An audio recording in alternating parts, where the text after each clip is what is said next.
오늘 우리에게 주신 하나님의 말씀은 고린도후서 11장 16절부터 33절까지의 말씀입니다.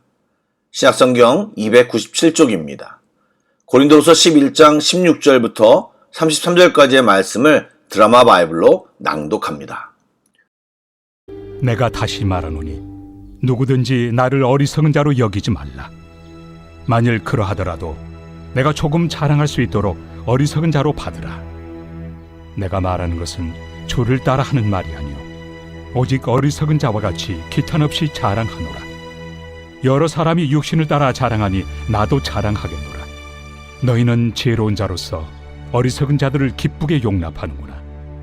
누가 너희를 종으로 삼거나 잡아먹거나 빼앗거나 스스로 높이거나 뺨을 칠지라도 너희가 용납하는도다. 나는 우리가 약한 것 같이 욕되게 말하노라. 그러나 누가 무슨 일에 담대하면 어리석은 말이나마 나도 담대하리라. 그들이 히브리인이냐 나도 그러하며 그들이 이스라엘인이냐 나도 그러하며 그들이 아브라함의 후손이냐 나도 그러하며 그들이 그리스도의 일꾼이냐 정신없는 말을 하거니와 나는 더욱 그러하도다.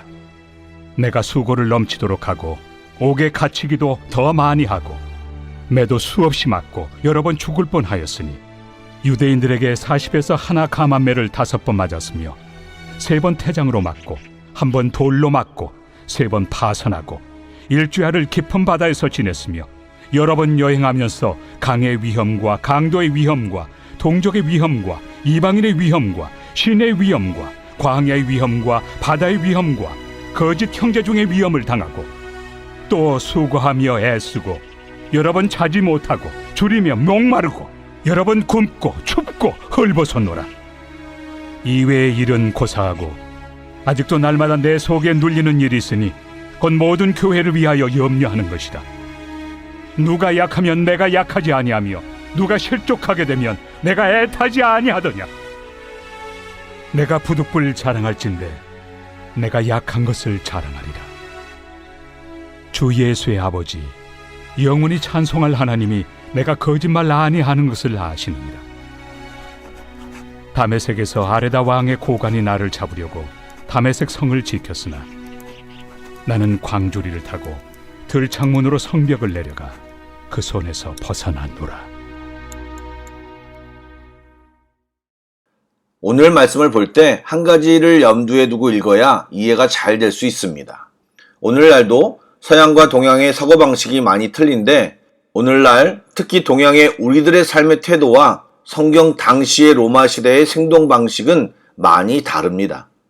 우리는 자신의 잘남을 자랑하는 것에 대해 꺼리고 교만한 태도로 여기고 겸양과 겸손한 태도를 미덕으로 간주합니다. 그러나 바울 당시 로마 시대는 달랐습니다. 특별히 로마 제국 내 사람들은 내세에 대한 소망을 가지지 않았고 이생의 삶을 중요시하다 보니 자신이 이루어 놓은 업적과 영광을 자랑하는 것이 일반적이고 관례였습니다. 그래서 시민이나 군인들은 자신의 정치적, 군사적 업적을 앞다투어 자랑했습니다. 유대인들에게도 그런 풍조가 전해져 자랑하는 것이 하나의 관습처럼 되어버렸습니다. 그래서 사복음서에 성전에 올라갔던 바리새인들이 자신의 경건행위를 스스럼 없이 자랑했던 것입니다. 또 지금 우리가 살펴보는 고린도 교회가 있는 지역은 로마 제국 내에서도 특히 자기 자랑과 자기 홍보의 문화가 팽배했고 그것을 잘하는 것이 지혜라고까지 생각했다고 합니다. 그런 상황 속에서 바울은 고린도 성도들과 그 가운데 있는 자신의 대적들에게 자신의 자랑을 시작하고 있습니다. 하지만 그런 자신의 자랑이 어리석은 일임을 거듭 말하며 이야기하고 있습니다. 또 바울은 그런 자랑을 주를 따라서 하는 것이 아니고 육체를 따라서 자랑하는 것임을 분명히 밝히고 있습니다. 그런데 왜 바울이 이런 자랑을 하고자 할까요? 바로 고린도 성도들이 바울의 대적들의 말과 자랑에 넘어가 그것을 대단히 여기며 그들의 가르침을 따르기 때문이었습니다. 즉 고린도 성도들에게 정말 귀하게 생각해야 할 것이 무엇인지 어떤 것이 주 안에서 값진 것인지를 알려주기 위한 것이었습니다. 예, 바울은 정말로 고린도 교회와 성도들을 사랑했고 그들이 주 안에서 잘 성장하기를 바랬기에 이 유치한 논쟁을 하며 정말 중요한 이야기를 마지막에 하고 있습니다. 바울의 대적들은 자신들이 정통 유대인이라고 자랑했습니다. 그러나 바울 역시 정통 유대인이었습니다. 게다가 그리스도의 일꾼으로서 바울만큼 많은 일과 수고를 한 사람이 없습니다. 바울은 이를 드러내기 위해 24절부터 27절까지 자신이 어떤 일을 당했는지 열거했는데 볼 때마다 대단함을 느낍니다. 바울이 고린도를 처음 방문한 것은 빌립보에서 옥에 갇히고 데살로니가에서 박해를 받고 아덴에서 철학자들과 논쟁을 벌이는 등 많은 일을 겪은 후였습니다. 즉 복음을 위해 많은 고난과 희생을 당한 상태였습니다. 이제까지는 자신이 겪은 일들을 드러내지 않았는데 성도들이 잘못된 길로 빠지려 하자 그들을 위해 겪은 자신의 고난을 열거한 것입니다. 구체적으로 그것이 무엇입니까? 바울은 유대인들에게 39대를 5번이나 맞았다고 합니다. 신명기 25장에 근거하면 유대인들에게 죄 지은 사람에 대한 한 차례 매질의 최대치가 40대입니다. 그런데 혹시 잘못해서 그 최대치를 초과할까봐 39대를 때리는 것이 관례가 된 것입니다. 그런데 그런 매질을 5번이나 맞았다는 것입니다. 왜 맞았나요? 복음을 전하다가 맞은 것입니다. 또 3번 퇴장을 맞았다고 합니다. 퇴장은 로마식 매질입니다. 이 말은 바울이 유대인들뿐만 아니라 이방인에게도 매질을 당했다는 의미입니다.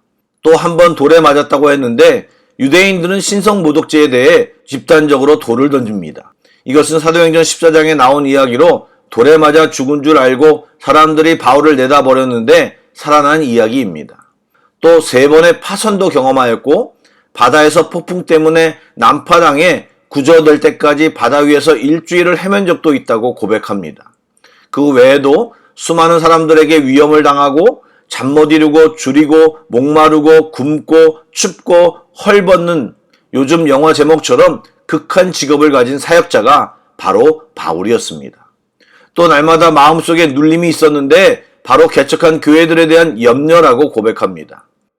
여러분 이것은 보통 나이 드신 분들이 어떤 상황만 벌어지면 녹음기를 틀듯이 신세 한탄만 늘어놓는 레파토리가 아니고 그동안 교회를 섬기며 드러내지 않았던 것을 성도들이 잘못된 길로 빠지려 하자 애써 자신이 겪은 고난을 열거한 것뿐입니다.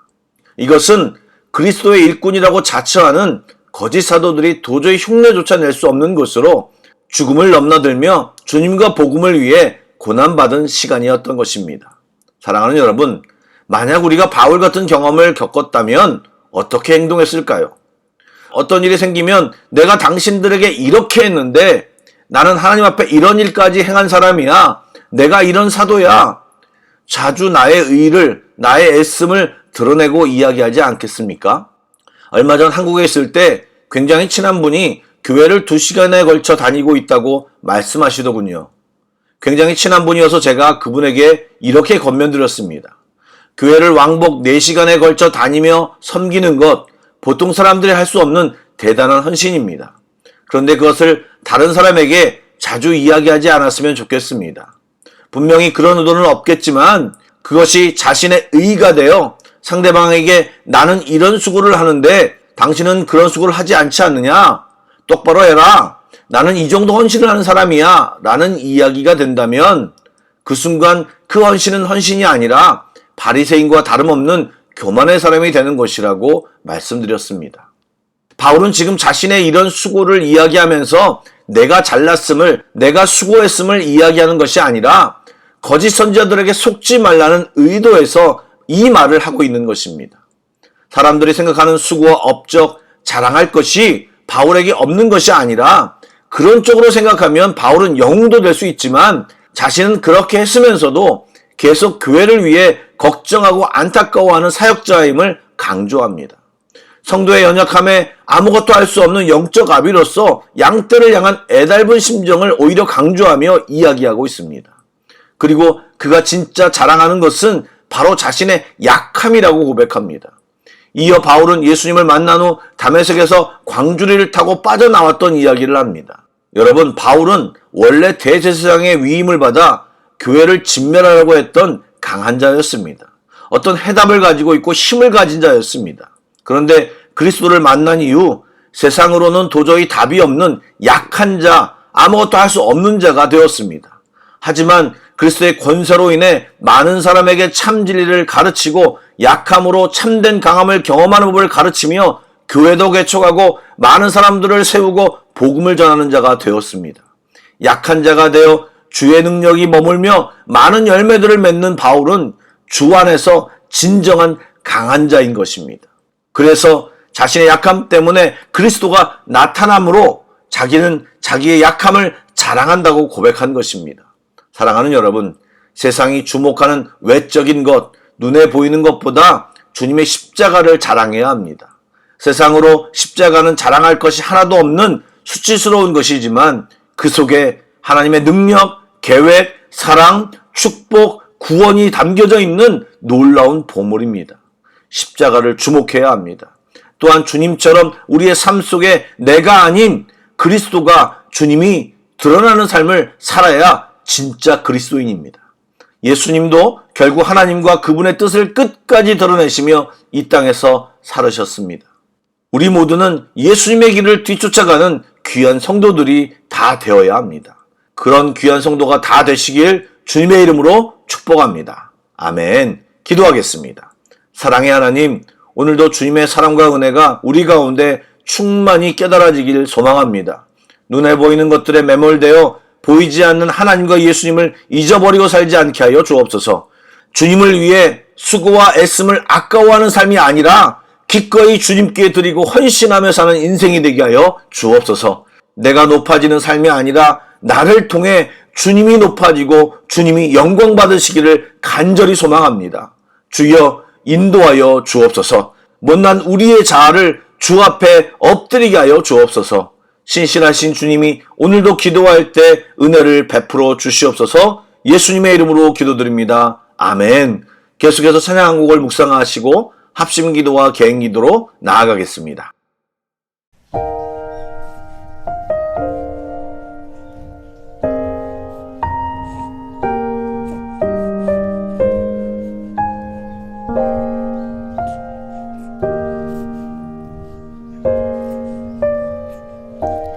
약할 때 강함 되시네 나의 보배가 되신 주 나의 모든 것 주 안에 있는 보물을 나는 포기할 수 없네 주 나의 모든 것 약할 때 강함 되시네 나의 보배가 되신 주 나의 모든 것 주 안에 있는 보물을 나는 포기할 수 없네 주 나의 모든 것 예수 어린 양 존귀한 이름 예수 어린 양 존귀한 이름 십자가 죄 사하셨네 주님의 이름 찬양